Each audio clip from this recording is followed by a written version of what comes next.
आज दिल्ली के अंदर आम आदमी पार्टी मुख्यालय में पार्टी के सभी मेन विंग के पदाधिकारी, प्रदेश के फ्रंटल संगठनों के प्रदेश के पदाधिकारी,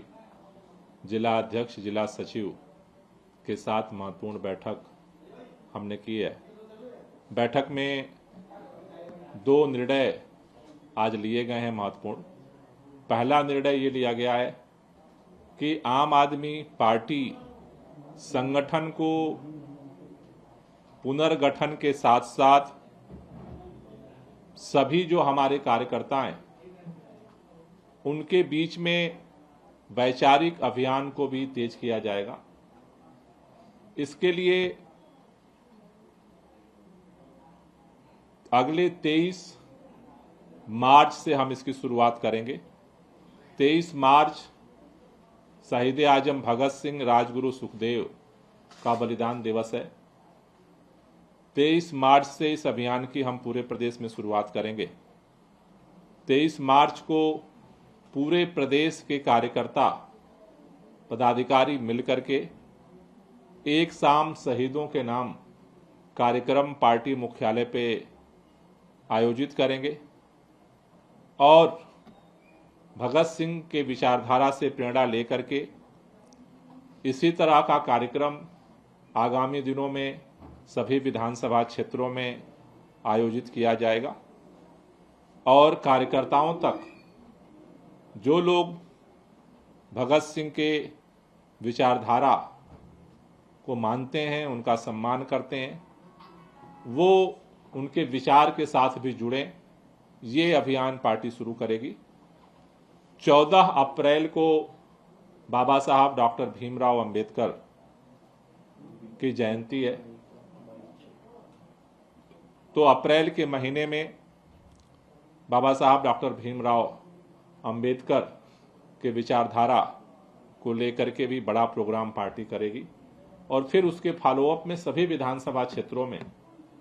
इस कार्यक्रम को आयोजित किया जाएगा, जिससे आम आदमी पार्टी के कार्यकर्ता, पदाधिकारी विचारधारा के आधार पर अपने आप को मजबूत करें। क्योंकि हमने ये देखा है कि जिस तरह से भारतीय जनता पार्टी की सरकार दिल्ली के अंदर बनी है, सरकार बनने के बाद सबसे पहला काम भारतीय जनता पार्टी के नेताओं ने जो किया कि कार्यालयों से शहीद आजम भगत सिंह की तस्वीर हटाई गई, डॉक्टर भीमराव अंबेडकर की तस्वीर हटाई गई। इसका मतलब एक साफ संदेश भाजपा ने देने की कोशिश की कि आजादी की लड़ाई के दौरान जिस तरह से शहीद आजम भगत सिंह ने अपनी कुर्बानी दी, जिस तरह से इस देश के संचालन के लिए बाबा साहब अंबेडकर ने संविधान निर्माण में अपनी अहम भूमिका निभाई,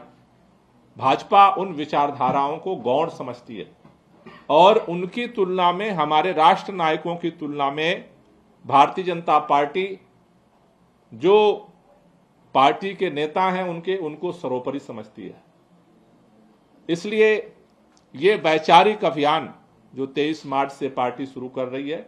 संगठन के पुनर्गठन के साथ साथ विचार को के आधार पर कार्यकर्ताओं को तैयार किया जाएगा और आगामी दिनों में भी इसी तरह से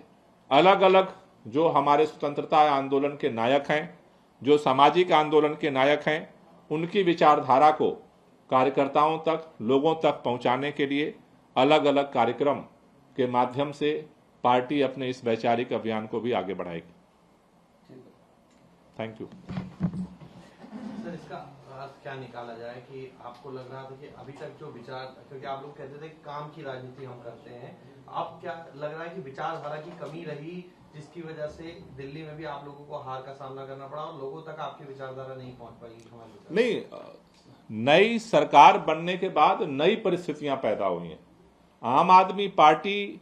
इनकी विचारधारा को मानती है, राष्ट्र नायकों के, तभी उनको आदर्श मान करके अपना काम कर रही थी। अब नई सरकार भाजपा के आने के बाद नई चुनौती पैदा हुई है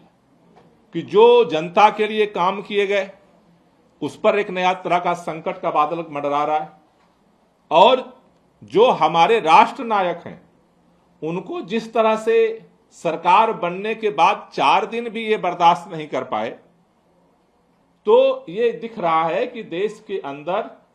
एक नए तरह के वैचारिक संकट को भी ये पैदा करने की तरफ बढ़ रहे हैं। इसलिए आम आदमी पार्टी विपक्ष की भूमिका को सदन के अंदर सड़क पर निभाएगी,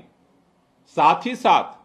जो हमारे राष्ट्र नायक हैं उनके विचारधारा और उनके मूल्यों के आधार पर भी जनता को जागरूक करेगी। सर, आपने संगठन पुनर्निर्माण की बात कही थी, उसकी क्या प्रक्रिया अभी तक चल रही है, क्या रही है, आगे कैसे आप लोग उसको पुनर्गठित करेंगे? संगठन पुनर्गठन के लिए जो